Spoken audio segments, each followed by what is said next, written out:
Olá, sobreviventes! Bem-vindos a mais um vídeo do nosso canal Sobrevivente de um Narcisista. Meu nome é Elda e hoje venho contar para vocês mais uma parte em aberta da minha história com o filho dourado de uma narcisista. Gente, não repare que sempre eu tô assim, ó, jogadinha, nada arrumada, com esse top por debaixo, porque toda vez que eu faço vídeo para vocês, eu acabei de chegar da academia, que é a hora que os meninos estão se descansando.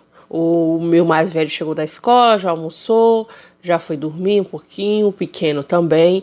Aí eu aproveito esse silêncio aqui para fazer vídeo para vocês. Qualquer zoada anormal que acontecer, geralmente é os meus netos de quatro patas, filhos do meu filho mais velho, que sai quebrando tudo. Porque são 9 gatos dentro dessa casa, então eles acabam com tudo. Fora a cachorra que fica lá no fundo da casa, que é a Pérola. Então, voltando para uma parte do desfecho, eu contei para vocês do convite de 15 anos, né? Que foi uma das partes que eu deixei em aberta na história. E também eu deixei em aberto que eu só passei por cima que a gente se encontrava muito pouco, a gente tinha mais relacionamento online do que presencial.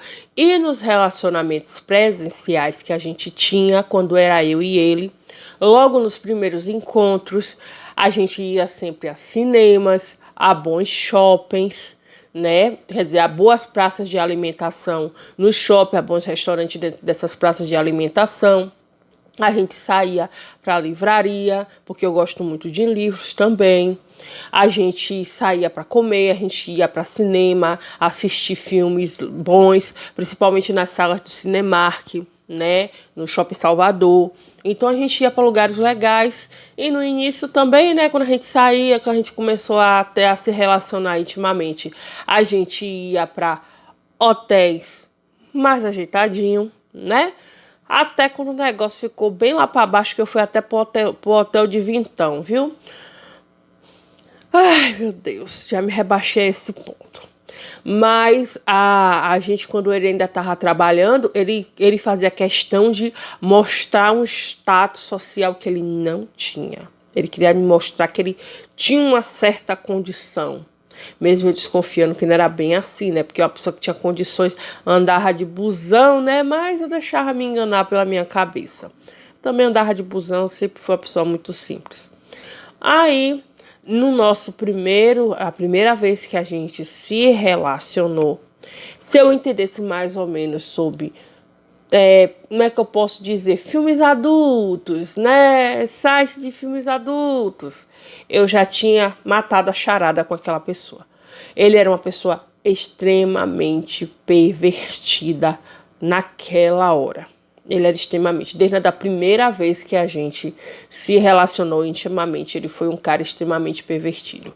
Tanto que quando a gente se relacionou pela primeira vez, na primeira noite que a gente dormiu junto, ele fez uma coisa comigo que eu nunca tinha feito com o meu companheiro anterior, porque o meu companheiro anterior não achava uma coisa legal. Tanto que ele fez contra a minha vontade e depois me fez assim. Perguntou assim pra mim, eu achei que você já tinha feito, porque a maioria das mulheres casadas já fez esse tipo de relação. Aí eu fiquei assim bem triste, mas não disse nada porque eu queria agradar ele. E no fim das contas eu passei vários dias com minhas partes, né, pra você não dizer a palavra, né, doendo, porque ele simplesmente fez aquele famoso, escorreguei, fez sem querer, mas foi querendo, né, e simplesmente ele pegou depois e disse pra mim, eu fiz assim porque eu pensei que você já tinha feito, né, você já foi casada, as mulheres casadas já fizeram. Isso foi um sinal também, mas eu simplesmente achei que era normal, né? Não, deve ser que ele é mais caliente, ele gosta de uma coisa mais. Mas não, se eu tivesse a noção de filmes adultos, provavelmente eu ia perceber que aquela relação estava muito retratando um filme adulto, né? E ele era esse tipo de pessoa na hora da intimidade, era uma pessoa extremamente pervertida, era uma pessoa que gostava de reproduzir coisas de filmes adultos naquela hora H. E quando a vez a gente se encontrava era assim. E sem falar que no meio das conversas... Eita, bati o pé aqui sem querer, acho que tremeu um pouco a câmera. Quando a gente, antes de se encontrar, ele me mandava um monte de imagens no Message, né? Mostrando posições, né? De XOR, né?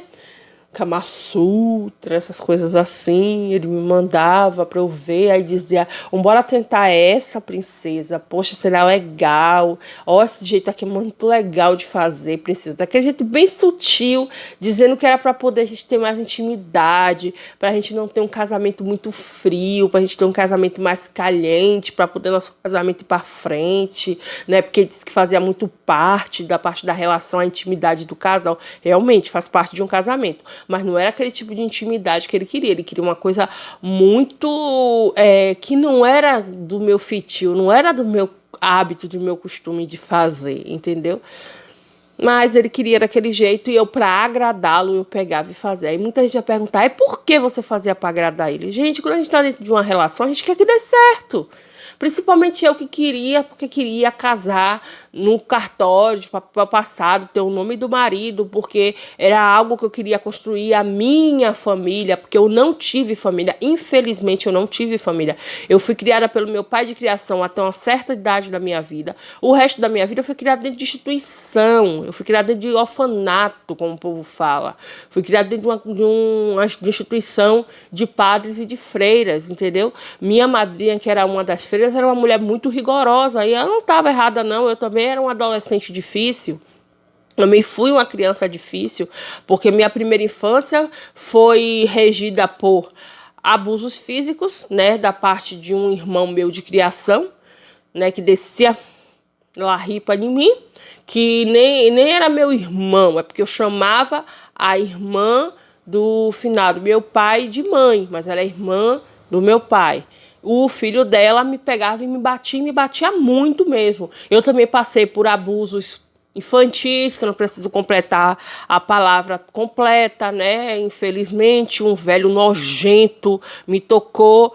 Então, eu não tive uma estrutura familiar, pai, mãe, irmãozinho, comercialzinho de margarina. Eu sonhava com comercialzinho de margarina. E você que está dentro de uma religião, você quer o comercialzinho de margarina para você também. E eu passei a vida inteira buscando essa família de comercial de margarina. Não vou mentir. Eu queria uma família que tivesse o pai, meu marido, o cara que estava ali do meu lado, eu e os meus filhos, entendeu? Eu sou uma pessoa que eu sonhei com isso durante muito tempo. Hoje em dia eu não sonho mais com isso. Mas se um dia acontecer, mas isso aí está na mão de Deus, que eu estou vivendo minha vida como tem que viver.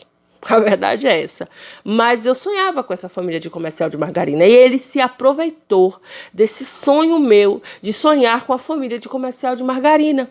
Minha mãe, infelizmente, eu venho de um lado totalmente desestruturado. Minha mãe, infelizmente, tinha problemas psicológicos. E nesses problemas psicológicos, quando ela não tinha um surto, que ela estava normal, entendendo das coisas, ela fazia coisa errada. Minha mãe pegava vários caras. Eu via ela se deitar com esses caras na minha frente, entendeu? Eu conheci muito sobre a intimidade humana desde muito pequena, porque eu via minha mãe, que a minha mãe era GP.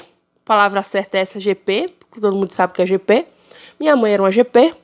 E eu via essas coisas da minha mãe. E minha mãe nem tá chegando, que eu tava assistindo lá as cenas dela. E a única pessoa que cuidou de mim foi o pai da minha irmã, que eu chamava de pai, porque eu nasci primeiro, ele me tinha como filha, depois veio minha irmã. Ele pegou nós duas e levou para criar, porque não dava para viver com minha mãe. Além da minha mãe ter tido um surto psicótico logo após que teve meu irmão, ainda por cima tinha essas cenas aí que eu via de minha mãe fazendo essas coisas e eu, como uma criança, não podia ver. Então ele sabia de todos esses segredos meus. Ele sabia dos meus sonhos. Então ele fez o quê? Ele usava nos momentos íntimos da gente essa coisa de eu achar que era normal esse tipo de relação entre homem e mulher, né? Como o vídeo já tá grande, eu acho que eu falei muita coisa assim aleatória que não tinha nada a ver, mas é para vocês entenderem mais ou menos como é minha história, para vocês entenderem por que eu entrei dentro deste relacionamento, né, dessa codependência dessa pessoa. Mas amanhã eu conto mais para você.